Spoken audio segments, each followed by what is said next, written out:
اس آیت میں اللہ نے ان میں سے کچھ کو امام بناؤں گا، ہم نے بنایا ہے کچھ کو امام، جن کے اندر پہلی صفت یہ ہے کہ لما صبروا، وہ صبر کرنے والے لوگ ہیں۔ یعنی اللہ امام جنہیں بناتا ہے ان کی پہلی صفت قرآن سورہ مبارکہ سجدہ کی روشنی میں صبر ہے۔ صبر جو زیادہ سے زیادہ کرے گا اتنا ہی اللہ کی طرف سے اسے اختیارات ملتے چلے جائیں۔ لما صبروا، دوسری صفت وَكَانُوا بِآيَاتِنَا يُوقِنُونَ، اور دوسری صفت یہ ہے کہ وہ ہماری آیات پر یقین کامل رکھنے والے ہوتے ہیں۔ یہ اس آیت میں، اس آیت میں جو میں نے عنوان قرار دی جس آیت کو، اس میں ارشاد ہوا وَجَعَلْنَاهُمْ أَئِمَّةً يَهْدُونَ بِأَمْرِنَا، وہ ہمارے امر کی ہدایت کرتے ہیں، ہم انہیں امام بناتے ہیں، اور وہ ہمارے امر سے ہی نماز قائم کرتے ہیں، زکوٰۃ دیتے ہیں، وَكَانُوا لَنَا عَابِدِينَ، اور وہی ہمارے واقعی اور سچے بندے اور عبادت گزار ہیں۔ عزیزو، جنہیں اللہ نے امام بنایا کہ وہ لوگوں کو اللہ کی طرف ہدایت عطا کریں، جو نماز اور زکوٰۃ کو قائم کریں، جو اللہ کی بندگی کا صحیح مفہوم اور مطلب روشن کریں، میری اور آپ کی عزت یہ ہے کہ ہم انہی کے چاہنے والوں میں سے ہیں، جنہوں نے تاریخی اعتبار سے بھی اللہ کی بندگی کو اس زمین پر نافذ کروایا، ہدایت کرتے ہیں، اللہ کی طرف توجہ دلاتے ہیں۔ گزر رہے ہیں میرے مولا امام موسیٰ کاظم علیہ السلام،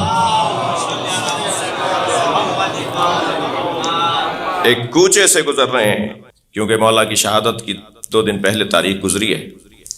ایک کوچے سے گزر رہے ہیں کہ ایک گھر سے لہو و لعب کی، رقص و طرب کی آوازیں آ رہی ہیں، جی بے حیائی کی آوازیں آ رہی ہیں ایک گھر سے، اور یہ بات گلی میں گزرنے والوں پر روشن ہو رہی ہے کہ اس گھر کے اندر لہو و لعب ہے، بے حیائی ہو رہی ہے۔ کنیز کسی غرض سے گلی کے اندر آئی، حضرت کو دیکھ کے اس نے ادب کیا، سلام کیا۔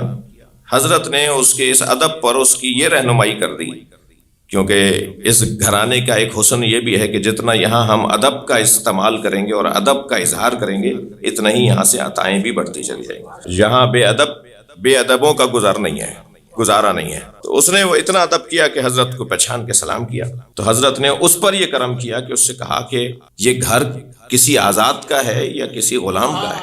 تو اس نے تعجب سے کہا کہ یہ کسی کا کیا غلام ہوگا، اس کے تو خود بہت سے غلام ہیں، میں خود اس کی کنیز ہوں، یہ کسی کا کیا غلام ہوگا؟ حضرت کے پیش نظر جو غلام اور آزاد کا مطلب تھا وہ اللہ کا غلام اور اللہ کی غلامی سے آزادی، اور جواب دینے والی کنیز نے بندوں کی غلامی اور بندوں کی غلامی سے آزادی کا جواب دیا۔ حضرت نے فرمایا یہ کسی کا غلام ہے یا آزاد ہے؟ تو اس نے کہا یہ کسی کا کیا غلام ہوگا، یہ تو آزاد ہے، اور اس کے تو پہلے ہی بہت سے غلام اور بہت سی کنیزیں ہیں۔ حضرت نے فرمایا تم سچ کہہ رہی ہو، اگر یہ کسی کا غلام ہوتا تو اپنے مالک کی نافرمانی نہ کرتا۔ یہ کہہ کر حضرت آگے تشریف فرما ہوئے۔ یہ جب واپس گئی تو جس کا گھر تھا وہ اس وقت بڑے رئیسوں میں سے اور بڑے صاحب ثروت لوگوں میں سے تھا، اس کا نام بشر ابن عبداللہ ہے، رئیس آدمی ہے، اس کے گھر ایک محفل سجی ہوئی تھی۔ پوچھا کہ تم گلی میں کسی سے بات کر رہی تھی؟ کہا موسیٰ ابن جعفر گزر رہے تھے، موسیٰ کاظم گزر رہے تھے، ساتویں امام موسیٰ کاظم علیہ السلام۔ تو کیا کہہ رہے تھے، کیا بات ہوئی؟ کہا انہوں نے مجھ سے اتنا سوال کیا اور میں نے یہ جواب دیا کہ یہ کسی کے کیا غلام ہوں گے، ان کے تو خود بہت سے غلام ہیں۔ تو گھبرا کے کہنے لگا انہوں نے کیا کہا؟ کہا انہوں نے کہا کہ اگر یہ کسی کا غلام ہوتا تو پھر اپنے مالک کی نافرمانی نہ کرتا، واقعاً یہ آزاد ہے۔ تو بغیر چپل جوتے پہنے ہوئے ننگے پیر دوڑا گلی کی طرف اور اس جانب بھاگا جہاں امام تشریف لے گئے تھے، اور امام کے قدموں میں بیٹھ کر کہنے لگا اگر آپ نے مجھے کہہ دیا کہ میں غلام نہیں ہوں، آزاد ہوں، تو پھر اللہ تو مجھے ایسا آزاد کرے گا کہ پھر میرے لیے کوئی حقیقی قائل نہیں ہوگا، مجھے کچھ بھی انعام نہیں ملے گا، مجھے تو اللہ جہنم میں ڈال دے گا، میں تو اس کا غلام ہوں، اللہ کا غلام ہوں۔ کیا تم اگر اللہ کے غلام ہوتے؟ کہا نہیں، توبہ کروں گا، آپ مجھے فرمائے کیا کرنا ہے۔ حضرت نے فرمایا آئندہ اللہ کی نافرمانی، کانوا لنا عابدین ذہن میں رہے، یہدون بامرنا ذہن میں رہے، تم اللہ کی نافرمانی سے ہاتھ اٹھاؤ۔ اس بشر الحافی نے، اب دیکھیں یہ ہدایت کیسے دیتے ہیں، لوگوں کو انسان کیسے بناتے ہیں، لوگوں کو گناہوں سے اور معصیتوں سے کیسے نکالتے ہیں۔ اس نے پھر زندگی بھر پیروں میں جوتیاں نہیں لی، رئیس آدمی ننگے پیر رہتا تھا، اور لقب اس کا پڑ گیا حافی۔ حافی کہتے ہیں جو بغیر چپلوں کے چلتا ہو، ننگے پیر انسان کو، جی، اور پیر ننگے جو رہتا ہو اسے کہتے ہیں حافی۔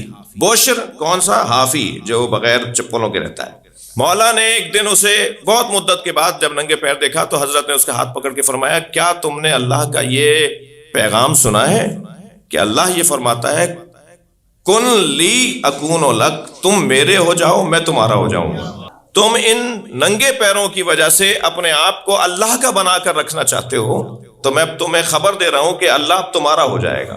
اسے یہ نتیجہ ملا، یہ اس کا ایک اثر ہوا کہ جس رستے سے اس کا گزرنا ہوتا تھا، مثلا آج اسے اس رستے سے گزرنا ہے تو اس رستے پر جانور فضلہ نہیں گراتے تھے، مینگنیاں اور لیت نہیں کرتے تھے، اور لوگ شہر کے جان جاتے تھے کہ آج یہاں بوشریا گزرے گا یا گزرا ہے، اس لیے رستہ گندا نہیں ہوگا کیونکہ وہ یہاں سے ننگے پیر گزرے گا۔ یعنی پورے علاقے کو یہ پتا تھا کہ جانور اس کا احترام کر رہے ہیں کیونکہ اللہ کا وہ ہو گیا ہے تو اب اللہ اس کا ہو جائے گا۔ اور جس دن اس کا انتقال ہوا تو اس کے گھر کے باہر کے رستے پر جانوروں نے وہ آثار چھوڑے، تو لوگوں نے کہا کہ جی آج تو یہ شاید گھر سے باہر نہیں نکلیں گے، تو کچھ دیر بعد خبر آئی کہ آج ان کا انتقال ہو گیا ہے۔ یہ ہدایت دینے والے لوگ، موت کی مجلس سے بھائی میں اسی طرح کی بات کروں گا، ان کا کام ہدایت دینا ہے۔ یہ لوگوں کو انسان بنانے کے لیے آئے ہیں، یہ لوگوں کو بہتر سے بہتر اللہ کی بندگی میں ڈھالنے کے لیے آئے ہیں۔ کانوا لنا عابدین، ان کا کام یہ ہے کہ لوگوں کو، یہ خود اللہ کے بندے ہیں، ان کا کام یہ ہے کہ لوگوں کو اللہ کا بندہ بنائیں۔